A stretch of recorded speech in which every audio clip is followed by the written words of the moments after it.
Good morning, everyone. My name is Taryn, and thank you so much for stopping by my channel, Nicole Flower House. I have a huge cut flower garden. It's raised bed style. It's a no-dig garden, and it's around 300 square feet of growing space. And my garden is located in Zone 7B. In today's video, I'm mostly going to be talking about the layout of the garden, the sizes of my boxes, how much growing space I have, and some of the various structural things that you see throughout the garden. I've just received multiple questions about how we've built the boxes, how big they are, and that kind of thing. So that's what I'm going to be talking about today, since I don't have a lot growing in the garden. And also you can see there are some remnants of snow throughout this tour. We did recently have some snow, which is rare for our area, so that's why a lot of the boxes are covered up. I have frost cloth on things, and I just haven't really cleaned all that up. I know it's a little messy and hard to look at, but I wanted to shoot the video anyway so that I could explain this stuff to you and you could enjoy it. So let's start. And I also want to make it clear that this is the third year of growing that I've had on this property. We did not start out with this many boxes. So let's go back and take a look at our property before we made any improvements to it. Most of the garden that you guys see today was completely overgrown with vines, shrubs, spindly trees, and just overgrown.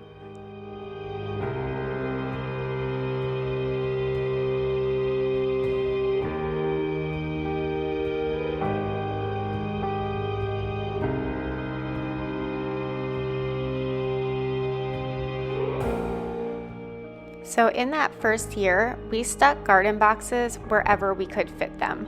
There were some mulched areas, and there's a gravel area there where an RV used to be, and we just utilized any kind of scraps that we could find and made a few boxes, and that was our first year. In the gravel area where the RV used to be, that's where we built the first 10 boxes. We had a ton of wood chips delivered by Chip Drop, and also brought in a lot of garden mix soil and used that to start the first 10 boxes, which I like to refer to as the tall boxes. They are the ones that are 3 feet wide, 10 feet long, and 18 inches tall. The next phase is that we had all that overgrown brush cleared out and a lot of trees taken down. All of the trees we had chipped, and the wood chips are what you see here. They were left on the property, and it took an entire summer to spread those chips out and to expand the garden to those areas, which is now where the Dahlia boxes are. It's where the tomato garden was last year, and a lot of these perimeter boxes that were made out of scraps. Now, after we built these 10 original boxes, I added the hoops to them that you see there. The original reason I put them up was so that I could put frost cloth over them to help overwinter ranunculus. These ranunculus did super well and came up really early for me because I had the frost cloth over top of them. This is just something called a pipe strap.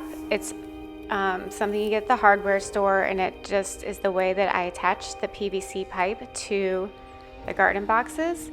And I like to have the PVC pipe attached on the inside just because I can hide it a little better. It looks a little neater, and I don't have to worry about snagging my clothes or my wheelbarrow on those attachments.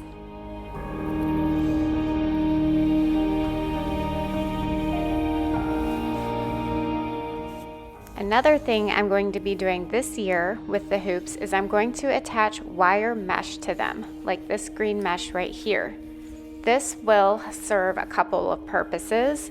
When I put frost cloth over it, it'll keep the snow from caving in or any kind of rain from ruining it, because the frost cloth itself is very thin and light.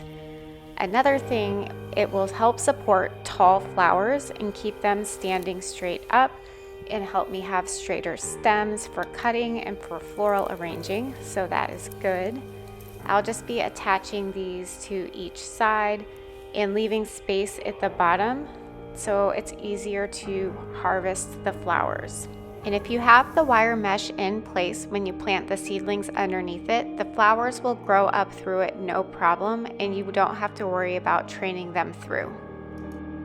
Now I know it's very hard to see in this picture, but these snaps are growing right through the green mesh and are getting support from it. Now I also have some vertical growing space here with these 3 arbors. I haven't fully taken advantage of them yet, but this year I plan on putting my tomatoes and cucumbers there. This box here is made out of scraps. It currently has maybe a few poppies in it and tons of weeds. I think I will be digging all of this up this spring. If I get blooms, I'll leave them in there, but otherwise I'm going to take all this out and revamp this bed. But anyways, it is 4 feet long by 7 feet wide by 10 inches tall. Almost all of my boxes are on the ground and have soil underneath them, so I don't worry about the depth of them too much. I like to have a good amount of healthy soil if I can, but you'll see the boxes vary based on what materials I had available to me to build. These boxes all along the fence are in general between 1 and 2 feet wide, and they're about a foot deep, and they're just varying lengths of whatever scraps I could find. They have daffodils in them, so I won't be planting anything else in there except some peas along the back. I'm not sure if I want to do sweet peas for flowers, garden peas, or a mixture. Sweet peas, the flower variety, are poisonous, so you really don't want to get those mixed up in the garden. So I haven't quite figured out what I'm going to do along the fence there, but I like having it there for trellising purposes. This box is 7 feet long by 4 feet wide by 12 inches deep, and this one has 2x4s in the corners. I do think it's better and adds more support to the box if you have something in the corners. Now you'll notice that not all of my boxes have that. It is ideal, but sometimes I just didn't have 2x4s or I was just using scraps. So I do recommend having something in the corner, but obviously here's a box that does not have anything in the corners, and it's doing all right. It's 7 feet long by 2.5 feet wide by 7 inches deep. It is borrowed from the very first garden, and this is what it used to look like there, and it's still pretty cool. This next box is completely made out of scraps. These even include like studs and things that came out of our house remodel, so this one is just kind of funky and pieced together. It's 5 feet long by 4 feet wide and 14 inches deep. This next one I pieced together out of old fence panels. It is falling apart. It's not going to last long. I made this one box out of those and then decided not to make any more. It was very labor intensive, and it's obvious that it's not going to last very long, even though it's pretty cool. I don't mind that things are going to break and not last very long. I just let them live out their natural lives, but that one took too much work to build for the little amount of time I'll get out of it. Now these bachelor buttons are living in some old wine crates. These are wine storage crates. They're 2 feet by 2 feet, and I believe they're about 10 inches deep. So again, not super deep. That yellow clip that I was showing is just designed to hold beach towels to pool chairs. They don't clamp very hard, but they were inexpensive, and they have the perfect diameter to go around the PVC pipe hoops that I have in the other boxes, but I just happen to use them when I find them, so they clip fine to the edge of these boxes too. This box here is one of the ones that I moved from the Dahlia patch in the back of the garden up here to the front. It's pretty big. It's 12 feet long by 4 feet wide by 10 inches deep. This right here is called a spring clamp. You can get this at the hardware store, and it clamps down much harder than those pull chair clips. So those are much sturdier. I recommend them, but they're more expensive. This next box here is 14 feet long by 3.5 feet wide and 8 inches deep. It used to have the willows in it, and once the willows grew and they weren't little seedlings anymore, I took that box and moved it from that spot to this spot. The willows are still there, they just don't need a box around them. This next box is pretty shallow. It is only about 4 inches deep, but it is a nice size. It's 9 feet long by 5 feet wide. And I like the shorter height of the boxes for the flowers because the flowers get really tall and they tower over me when they're in the taller 18-inch boxes. So I do like shortening up a bit.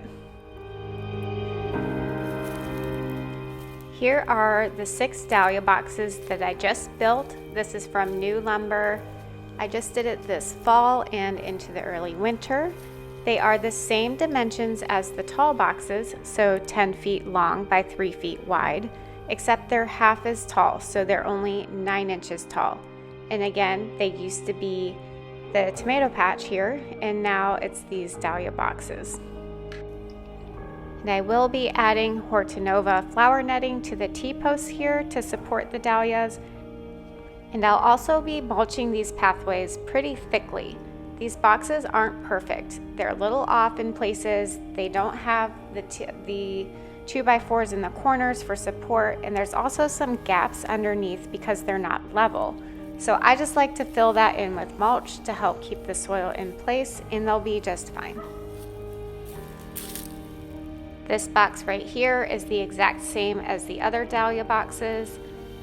That is 10 feet long, 3 feet wide, and 9 inches deep. Now this next box looks a little funky. It's made out of scraps from the old dahlia patch, and it looks like it's in level with the ground, but it's really not. There's a 1 to 2 foot hole in there that's kind of dug in because of the slope. So I just literally set those scraps there. I didn't even screw them together or anything. And I just buried them in mulch to help support them. I don't know if this will work, but I think it'll be fine for this year. And then I just mulched over the soil that's inside the box, so it just kind of looks funny, like it's level with the ground, but it's not. And the dimensions of that one is 10 feet long, 4 feet wide, and 12 inches deep. This next box is 9 feet long, 4 feet wide, and 9 inches deep. It's made out of scraps. I really like the corners of this one. I have 4x4 posts there. Those were just left over from our deck build, and they were a great addition to this box, so I really like that. This is where the willows are. It's hard to see them because I've just harvested them and they're just tiny little stumps in the ground, but this is where there used to be a box when I first planted them, shown here, and that's the very long, narrow one in the front of the garden that I was talking about earlier. Here is the box that's right off the patio that has the composting worms in it, the vermicomposting sub pod. And next to that is another box that has some hellebores and some ferns in it. I also have blueberry plants planted, and those will help shade the ferns and the hellebores once they get a little bigger. And I actually have buds and blooms on these. This is my first year with them. They didn't grow much, and I wasn't sure if they were even going to do that well, but it looks like they're recovering a little bit and flowering. So hopefully those will do better as the years go on, because they are all perennials in this bed. Now these ferns have completely died back in the snow and the cold, but I believe I just need to cut those back and they'll bounce back in the spring. And I accidentally found more Siberian elm that I forgot to plant in the new garden along the neighbor's fence, but I'll have to take care of that at another time. This next box is made out of scraps from the very original first year garden. Last year it had gumfrina in it, and it's 7 feet long, 3 feet wide, and 7 inches deep. I do have some perennial winterberry shrubs planted in here, and again, I'm not worried about the depth of the bed because these beds are sitting on the ground. There's no barrier, so those perennials will have no problem rooting down into the natural ground that's underneath the raised bed and get all the depth that they need. This next box was made out of pallets in the very original first-year garden. It looked nice for about 1 season, and now you can see it's looking very rough. The sun in our area is very intense, and almost anything I make ends up warping to some degree. So these pallet pieces are falling off, and this box is probably in its last year. Now, instead of removing it and having to move dirt and all those kinds of things, I'll probably just get new lumber and build a box right around it and just let it take its natural course. This next box is 5 feet long, 2 feet wide, and 8 inches deep. It's from the original garden as well, as much of these perimeter boxes are. This is the old Dahlia patch. Here's what it used to look like before I moved all the boxes to the front. If you're wondering why there's a giant gap right here, it's because those fence panels were sitting there forever. But anyways, I still want to utilize this as garden space. I believe I'm going to plant my pumpkins and squash back here and let them take over. Last year they took over my garden boxes and I did not like that. They were out of control and just, were running wild. But here they have a lot more space. And also, my pumpkins last year did not have time to ripen. They got a slow start because of all the vine borers. So since they'll have more rambling space along the ground, the vines can send more roots into the ground and have a better chance of survival. Now, each of those in-ground garden beds are about 8 feet long by 4 feet wide. Here is the new log garden that I built that runs along the neighbor's fence. It is massive at 4 feet wide and 55 feet long. Right now I have Siberian elm planted in there, so I'm hoping to make a privacy screen, but until those grow and get nice and big, I'll probably plant some annuals. Another new exciting thing I'm going to be working on is this space behind the log garden. It is 10 feet wide, so I plan on making a garden bed back there with mulch and soil, and it will have a pathway down the middle of it.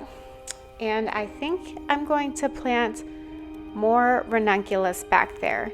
That was my most popular flower last year. Everyone loved it, so I think I'm just really going to expand that in the spring. And then in the summer, I haven't decided what I'll do with it, but I'm sure I will interplant some annuals there. Okay, let's go over the numbers. In every intro, I say I have about 300 square feet of growing space. Now that was before I added the dahlia beds, the log garden, and the space in between the log garden and the fence. So that number is obviously no longer accurate. So with the updated garden plan that I've worked on all fall and this winter, I'm up to about 1,000 square feet of growing space in the garden boxes themselves. Now, if you add in the log garden, that's about 220 square feet. And the space between the log garden and the fence, if you take into account the pathway that I want to put there, is about 440 square feet. So all in all, after this winter, it looks like I'm going to have about 1,600 square feet of growing space. So that is a lot of gain compared to the first couple years of the garden. I'm very excited about it, and I just can't wait to fill it up with flowers. Another project I want to work on all spring and summer is to count how many stems I cut from the garden so I can kind of keep track of that.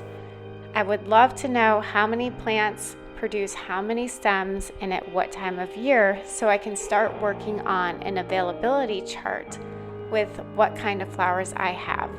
So that's what I'll be working on. I really hope you enjoyed this video and that you learned something about my garden space and the steps it took to get here. If you like this video, give it a thumbs up. If you have any questions or comments, feel free to leave those below. I try to respond to every single comment. I love hearing your feedback. The best way you can support my channel is to subscribe and share with your flower-loving friends. I'll see you guys next week. Bye.